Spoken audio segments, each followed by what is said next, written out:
రంగారెడ్డి జిల్లా యాచారంలో వీధి కుక్కలకు పోస్ట్ మార్టం నిర్వహించింది పశు వైద్యుల బృందం. వీధి కుక్కలను విషంతో చంపారంటూ యాచారం పోలీసులకు స్ట్రే యానిమల్ ఫౌండేషన్ స్వచ్ఛంద సంస్థ ఫిర్యాదు చేసింది. గ్రామ సర్పంచ్ కార్యదర్శితో పాటు పలువురిపై కేసు నమోదు చేసి దర్యాప్తు చేస్తున్నారు పోలీసులు. యాచారం గ్రామంలో కుక్కల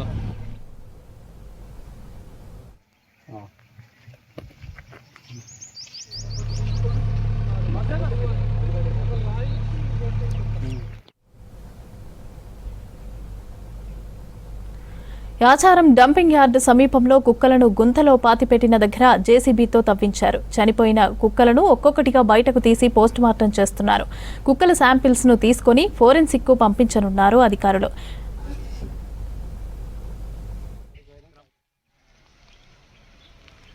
ఇక ఇదే అంశానికి సంబంధించి మరిన్ని అప్డేట్స్ అనిల్ అందిస్తారు.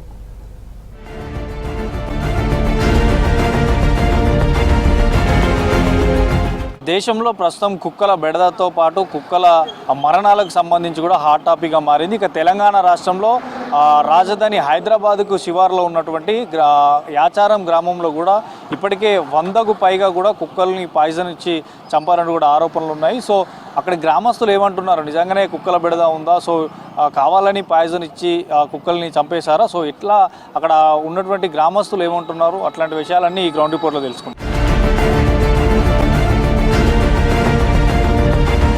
ప్రజెంట్ నేను ఇక్కడ హైదరాబాద్ శివార్లో ఉన్నటువంటి యాచారం గ్రామంలో ఉన్నాను. ఈ గ్రామానికి సంబంధించి కూడా 100 కుక్కల వరకు కూడా ఇక్కడ పాయిజన్ ఇచ్చి చంపేశారంటూ కూడా తెలుస్తుంది. అయితే ఈ గ్రామంలో కుక్కల బెడదకు సంబంధించి ఎట్లా ఉంది, మనతో పాటు కొంతమంది గ్రామస్తులు ఉన్నారు. అసలు ఏంది ఇష్యూ ఏందో తెలుసుకునే ప్రయత్నం చేద్దాం. సో ఏమైంది బాబా, అంటే ఇక్కడ కుక్కలు చనిపోయినట్టు తెలిసింది. సో ఎందుకు ఎక్కువనే ఉన్నాయా, అసలు ఏం జరుగుతుంది, కుక్కల బెడద ఉందా, పిల్లలు పెద్దలు ఏమన్నా ఎక్కువ ఖర్చే అవకాశం అంటే ఉన్నాయా, ఖర్చున్నాయా, ఎట్లా ఉంది కుక్కలు? మాకు కోతుల బాధ ఫస్ట్, తర్వాత కుక్కలు, వీధి కుక్కలు అంటే 200-300 దాకా ఉన్నాయి కుక్కలు.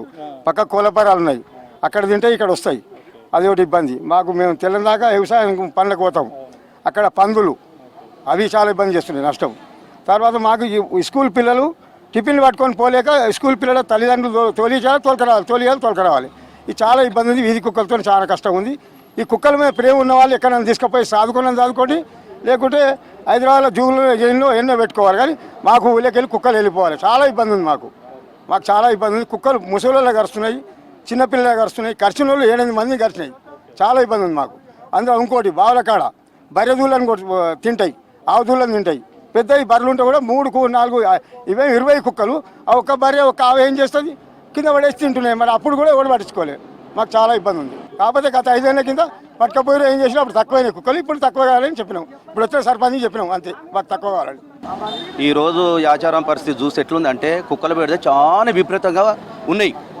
ఈ కుక్కల వల్ల మనుషులకు ఎఫెక్ట్ కరవడము, ఒక కుక్క గడిచి 10 కుక్కలు దాని వెంబడి పోయి ఇట్లా మనుషులను కరవడం, ఊపిరితంగా మనుషులను కానీ మేకలను కానీ పశువులను కానీ లేకపోతే కోలపరాల వెంబడి పిచ్చి పారేసినను దాంట్లో తిని మాకు ఊళ్ళో చాలా ఇబ్బంది ఉంది. ఆ కుక్కలను మీరు దయచేసి ఆ కుక్కలను మరి గ్రామ తరపు నుంచి మేమందరం ఆ కుక్కలను మరి గ్రామ సర్పంచ్ అనే వారికి మేము ఒక మెమోరాండం ఇచ్చి మేమందరం దాన్ని ఏ చర్య తీసుకోవాలని తీసుకొని ఆ కుక్కలను గ్రామానికి మరి పారేస్తారా, లేకపోతే కుక్కలను మరి ఏం చేస్తారో ఆ కుక్కల నుంచి మాకు బెడద ఉంది, దాన్ని తప్పించాలని మా హృదయపూర్వకంగా కోరుకుంటున్నా. ఇక్కడ యాచార గ్రామంలో ఒక 1 year నుంచి కుక్కల బెడద, కోతుల బెడద చాలా ఇబ్బందికరంగా ఉంది. ఎందుకంటే ప్రజలు భయాందోళనకు గురవుతున్నారు. ఎందుకంటే ఎప్పుడు కోతులు వచ్చి కుక్కలు వచ్చి అటాక్ చేసేవని చాలా ప్రజలు ఇబ్బందులు పాలవుతున్నారు. ప్రాణనాశనం కూడా జరిగే సూచనలు ఉన్నాయి. ఎందుకంటే ఒక్కరు ఒంటరిగా మహిళ పోతుంది, చిన్నపిల్లలు పోతారు. ఎంతోమంది ఇక్కడ మండల కేంద్రం ఉంది, 24 గ్రామాలు ఇక్కడికి వచ్చి వ్యాపారం చేసుకుంటారు. వారి షాపుల పండు కూడా కోతులు కుక్కలు ఉండి వాళ్ళను ఇతర గ్రామాలను కూడా చాలా కరవడం జరిగింది. ఎందుకంటే మేము లోకల్గా చూస్తున్నాం, నేనే ఆసుపత్రిలో కూడా జాయిన్ చేసిన. ఎంతో ఇబ్బందిగా ఉంది యాచార గ్రామంలో. ముఖ్యంగా ఈ యొక్క అధికారులకు కూడా విన్నవించేది ఏంటంటే, మరి మేము బ్రతకాలన్నా సావాలన్నా కుక్కల మీద ప్రేమ మనుషుల మీద ఎందుకు లేదని నేను అడుగుతున్నా ఈ యొక్క అధికారులను. మరి ఎందుకు అవి తీసుకుపోండి, మీరు కుక్కలనైనా కోతులనైనా తీసుకుపోయి ఎక్కడో జూలో విడిచిపెట్టండి, గ్రామాల్లో మాత్రం వద్దు. మాకు ప్రాణహాని ఉంది, మాకు ప్రాణ భయం ఉంది. మా పబ్లిక్ వస్తుంది ఇప్పుడు గ్రామాల్లో ఆ మహిళలు వస్తారు, అందరూ వస్తారు కూడా ఏం జరిగింది కూడా చెప్తారు. ఎందుకు ఇంత అధికారులు ఎందుకు పట్టించుకుంటారు కనుక దయచేసి అధికారులకు మేము దండం పెట్టి చెప్తున్నా యాచారం ప్రజలము కోతులను కుక్కలను వెంటనే మరి జూ తీసుకుపోతారా ఇక్కడ అడవిలో చేస్తారా కానీ యాచారం మాత్రము ఏ కుక్క ఏ కోతులు కూడా కనిపించవద్దని మా ఆవేదన వ్యక్తం చేస్తున్నామండి. మాకు కూరగాయలకైనా ఏడుకైనా కానీ కుక్కలు కోతులు ఇంట్లో కిటికీ తీసినా కానీ కోతుల బాధ ఉంది, కుక్కల బాధ ఉంది. మేము ఎత్తుకొని కూరగాయలు పట్టుకొని వచ్చినా కానీ కోతులు గుంజుకొని తింటున్నాయి. మా బర్దుల్లో కుక్కలు కోళ్ళ పారాలు ఉన్నాయి. పారాల కాడికి వచ్చి కుక్కల చెవులు తోకలు కరిచి చంపినాయి. మొన్న కుక్కలు ఇంటికాడ కూడా కుక్కలు కరుస్తున్నాయి. మొన్న కరిచినాయి, 3 కరిచినాయి మా ఊళ్ళో. మా ఇంటి పక్కల ఆమెనే కరిచినాయి, తొడలు గన్లు పడ్డాయి 7 కాడికి. కానీ ఎవరు పట్టించుకుంటలేరని మేము మాట్లాడినాం. కానీ చెప్పినాం ఇప్పుడు సర్పంచ్ అయ్యిండు కదా, కుక్కలు తీసేయాలి, కోతులు తీసేయాలి, ఎక్కడైనా కొండపోయి అక్కడ వేయాలని చెప్తున్నాం మేము.